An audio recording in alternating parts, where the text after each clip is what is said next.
आज बात करेंगे हिंदी फिल्म जोरम की। हर फिल्म को देखने का तरीका अलग होता है। एक फिल्म टाइगर 3 हो सकती है, एक फिल्म एनिमल हो सकती है, तीसरी फिल्म जोरम हो सकती है, चौथी तरह की हो सकती है, पांचवी तरह की फिल्म भी हो सकती है। जोरम एक ऐसी फिल्म है जो नहीं चाहती कि आप उसको एंटरटेनमेंट के जो कन्वेंशनल उपकरण हैं उनसे देखें। इसको देखते हुए साउंड वेव्स की तरह हमारी रक्त धारा नाच नहीं रही होती है। ब्लैक ह्यूमर के कुछ छींटों को अगर छोड़ दें तो मुश्किल एक ऐसा सीन होगा जो आपको हंसाना चाहेगा। कोई डायलॉग ऐसा नहीं है जो चाहेगा कि आप सीटी बजाएं। कोई मीठी गोलियां इसमें नहीं है, कोई मिलावट इसमें नहीं है। बहुत एक आवश्यक फिल्म है, गंभीर फिल्म है, प्योरिटेरियन है, एक कहानी सुनाती है। आप इसका मज़ा लेने की कोशिश न करें, ये आपको वैसे भी देने नहीं वाली है। बस संवेदना जगा कर देखें और शायद कहीं आप पहुंच पाएंगे।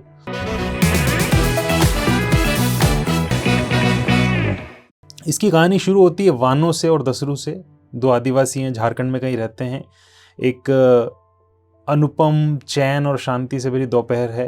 दसरू सामने मिट्टी में बैठा है, जीवन संगिनी झूला झूल रही है, दोनों हंस रहे हैं, प्रेम है, गीत गा रहे हैं। लादो मोही पलास फूल। पलास फूल गीत गोविंदम में कामदेव का नख भी है और जंगल की आग भी। अगले एक क्षण वो फ्रेम खाली है। कोई था जो अब नहीं है, जैसे कि जीवन इंटरस्टेलर का ब्लैक होल है और उसने सब सक कर लिया अपने अंदर। उन लोगों की जो खुशी के पल थे जो कुछ क्षण पहले थे वो भी। ये पल एक बड़े जीवन सत्य वाले मूवमेंट के तौर पे हमको ठिठका के भी चला जाता है फिल्म से इतर कि एक पल में जो हंसी बोल है दूसरे क्षण में वो गायब हो जाने वाले हैं, कभी ना लौट के आने वाले हैं। जैसे कि ब्लेड रनर में रुडगा हौवा का विलक्षण पात्र कहता भी है ना, All those moments will be lost in time, like tears in rain. इस सुंदर सुरम्य बेफिक्र और प्रकृति की ओट वाली दोपहर से, जो कि भूमि में बहुत गहरे से ऊपर आके निकलते जल जितनी नरम भी है और गर्म भी है, हम सीधा पहुंचते हैं शहर में।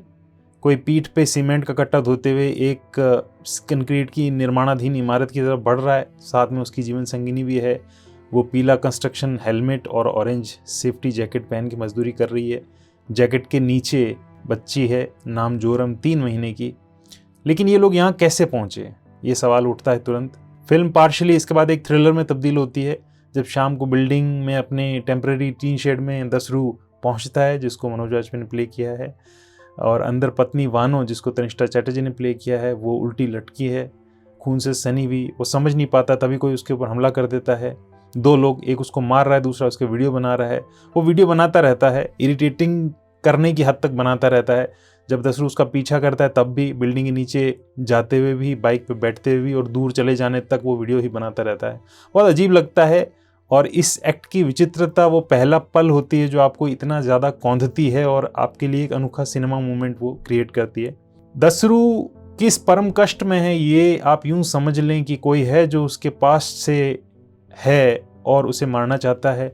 दूसरी तरफ शहर का पथरीला स्वभाव है जो उसको प्रेम नहीं करता है। तीसरी तरफ बच्चा है जिसकी सुरक्षा करनी है, भविष्य की चिंता है, उससे बड़ा उसके लिए कुछ नहीं है। चौथी तरफ स्टेट है और पांचवी तरफ स्टेट के निर्देशों पर उसके पीछे दौड़ रही पुलिस है। ये उसका परम कष्ट है। उसके बाद आप अनुमान लगा लीजिए, उसके बाद जाने की कोई जगह नहीं, करने को कुछ नहीं, बचने को कुछ नहीं। अब एक पुलिस अधिकारी की एंट्री होती है, रत्नाकर बगुल, जिसको प्ले किया है जीशान अयूब ने। और जब ये एंट्री होती है तो हमको रिलीफ मिलता है कि चलो दूसरी तरफ एक कंसिडरेट इंसान तो आया जो कहानी में हमारे इस पात्र दसरू को थोड़ा हेल्प करेगा या उसको रिलीफ देगा। एक कहानी में जान भी आती है। वो अब तक जो कठोरता लिए होती है वो हमारे लिए सरल होती है और हम आगे इसमें बढ़ते हैं। फिर हम मिलते हैं इसमें एक और पात्र से, फूलो कर्मा नाम के एक पात्र से। ये एमएलए का कैरेक्टर है झारखंड का, इसको प्ले किया स्मिता तांबे द्विवेदी ने। और ये संभवतः जो सरनेम है कर्मा, इससे आप अनुमान लगा सकते हैं कि ये कांग्रेस के एक नेता हुआ करते थे, उनसे इंस्पायर्ड सा है, जिनकी झीरम घाटी में नक्सलियों ने हत्या कर दी थी। इसमें ऑपरेशन ग्रीन हंट का उल्लेख भी है, जो असल घटना है। 2009 में 5 राज्यों में इसे शुरू किया गया था, जिसको लाल गलियारा बोलते हैं। फिल्म में बागी और दलम और रिबेलियन जैसे शब्दों का इस्तेमाल किया जाता है, जिन्हें सरकार का शत्रु कहा जाता है। तिग्मांशु धूलिया की फिल्म यहाँ याद आती है, जिसमें पान सिंह तोमर का कैरेक्टर एक पत्रकार से कहता है बीहड़ में बागी मिलते हैं, डकैत होते हैं पार्लियामेंट में। उसके लिए बागी होना गर्व की बात है, लेकिन जोरम की जो दुनिया है उसमें ये गर्व नहीं है, ये अलग ही फीलिंग है। डायरेक्टर देवाशीष मखीजा की इस फिल्म में बड़ी चतुराई से एक फ्रेम गढ़ा गया है, जिसमें दसरू का पूर्व माओवादी पात्र अपनी 3 माह की बच्ची के साथ बैठा है, पानी पिला रहा है और बैठा होता है एक शिलालेख के नीचे। उस शिलालेख का शीर्षक होता है भारत का संविधान और उसका रंग होता है हरा, जो कि माओवादियों की ड्रेस का कलर है, और प्रकृति का रंग भी। दसरू ने जो साड़ी अपने कमर में और कंधे में बांधी हुई है, जिससे अपनी बच्ची को कैरी करता रहता है, उसका रंग है नीला, जैसा अम्बेडकरवादियों का होता है। फिल्मकार उन सारे सिंबल्स तक भी जाता है जो आदिवासियों के मूल हैबिटेट के संरक्षण वर्सेस उन्हें जबरन आधुनिक जीवन शैली भौतिकता में खींचने की जो डिबेट होती है उसमें हमेशा आते रहते हैं। ये सिंबल्स क्या हैं, ये फिल्म आपको नजर आते हैं।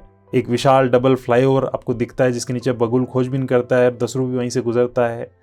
एक बड़ी अंडर कंस्ट्रक्शन बिल्डिंग है, जिसके सीमेंट के दड़बों में मुर्गे जैसे मजदूर रहते हैं। चलती हुई लाल माटी एक्सप्रेस ट्रेन है, जिसमें एक दुरूह एक्शन सस्पेंस भरा चेस सीक्वेंस होता है दसरू और पुलिस के बीच में। जंगल के पास बिजली की लाइनों का एक विशाल टावर खड़ा नजर आता है, जो आसमान में जा चुका होता है, किसी दानव सा लगता है। जंगल के बीचों बीच एक विराट बांध है, जिससे रिस्क के बहती हुई सी नदी में से मछलियां पकड़ के दसरू अपनी नन्ही बेटी की भूख शांत करता है। लोहे की विशाल मशीनें हैं जो लोहे के पहाड़ को खा रही है। इस कहानी में, इसके बैकड्रॉप में ये सब ऐसे हैं कि लगभग इन्हीं इंग्रेडिएंट से ब्लड डायमंड भी बनाई गई थी और अब जोरम बनी है। 2 टोटली डिफरेंट तरह के सिनेमा हैं, एक कहानी है, एक कमर्शियल है, दूसरा वस्तुपरक सिनेमा है, जागृत सिनेमा है, जैसे चैतन्य तमानी की कोर्ट अगर आप याद करें।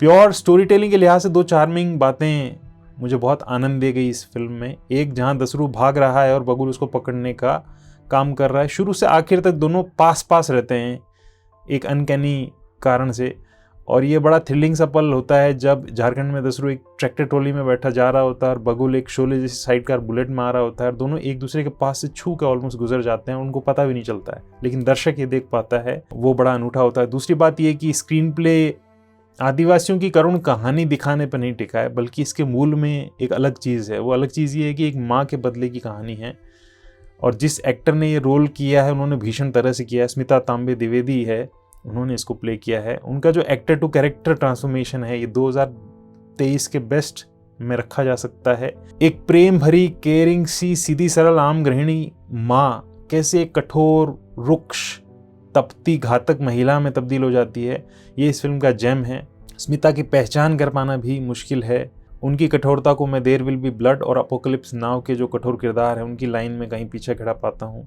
1-2 फुल फ्रेम्स को छोड़ के उनके पात्र को क्लोजअप और मीडियम क्लोजअप शॉट से दिखाया जाता है। 2 शॉट्स में तो सिर्फ उनका धड़ दिखता है। एक जगह वो चूल्हे से खाना उतारती हैं लेकिन परोसती नहीं है, खाली थाली में वीरान सी उनकी अंगुली बैठी रहती है। यहाँ सिर्फ गर्दन से नीचे का शॉट है। ऐसा दसरू, बगुल और कांस्टेबल मुचाकी के पात्रों के साथ खासतौर पर नजर आता है। ये शॉट्स किरदारों की पॉलिटिक्स और उनकी आइडियोलॉजी से ज़्यादा ध्यान उनके इंसान होने और उनके भावों पर लेके जाते हैं। दर्शक के लिए फिर इनका कहा कुछ स्पेक्टिकल नहीं होता है, कोई तमाशा नहीं हो जाता है, उनको ध्यान दे के इनकी बात सुननी पड़ती है। साथ में धीमा, मिस्टीरियस सा और बड़ा मितव्ययी और कहानी के मूड को विचित्रता और दुविधा सा देने वाला बैकग्राउंड म्यूजिक चलता रहता है। एक बैक पाइपरिश सी धुन है, वो याद रह जाती है। मनोज आजपी शुरू और अंतिम दृश्यों में अपने क्राफ्ट में चमक रहे होते हैं। सिनेमा में जितने आदिवासी और जनजातीय पात्र निभाए गए हैं उनमें दसरू की एक अलग हस्ती है। वो एक तरह से आप कहें तो आक्रोश की लहानियाँ भीकू के जैसा है। इस पात्र का एक कमाल सा दृश्य है जब चारों तरफ विक्षिप्तता है, दिमाग में अंधकार छाया है, सर पे पुलिस खड़ी है। उन पलों में भी वो रेल के शौचालय में अपनी नन्ही सी बच्ची को खिला रहा है, उससे प्यार से बातें कर रहा है। बड़ा अनुपम सीन होता है। एक यादगार दृश्य वह है जिसमें आदिवासी कांस्टेबल मुचाकी मुंबई से एसआई बगुल से बात करता है, कहता है कौन सी वर्दी जायज़ है और कौन सी वर्दी नाजायज़ है, यही तय करते करते 100 साल बीत जाएंगे। उसका संदर्भ पुलिस की वर्दी और माओवादियों की वर्दी से होता है। यही सारी डिबेट है। फिल्म के मंथन से बाहर आया बेहद मजबूत विचार है ये। फिल्म का अंत यानी बस लास्ट के कुछ सेकंड का जो विजुअल आता है वो मुझे अमेजिंग लगा, जहाँ दसरू का कैरेक्टर वहीं पहुंच जाता है जहाँ उसका मूल हैबिटेट है। और ये अंत ही है जो कहानी में सुख भी देता है कि जहाँ उसे कहीं से रिस्पाइट नहीं मिला है, कहीं से बचाव नहीं मिला है कि चलो हमारी कहानी के अंत में तो ऐसा है कि वो अब सुरक्षित है, अब तक सुरक्षित है। बिना किसी पार्टी पक्ष को डार्क विलन बनाए जोरम सुनिश्चित करती है कि हम पूरी निरपेक्षता से इस कहानी, इसके पात्रों, परिस्थितियों और इसके नैरेटिव को देखें। महान फिल्मकार बिला टार ने एक बार उंगली दिखाते हुए कहा था, please don't touch it, the human dignity. I think Devashish Makhija भी इसी डिग्निटी, मानव गरिमा को केंद्र में रखने का प्रयास करते हैं। और इस दौरान हम दर्शक उनके लिए क्या होते हैं?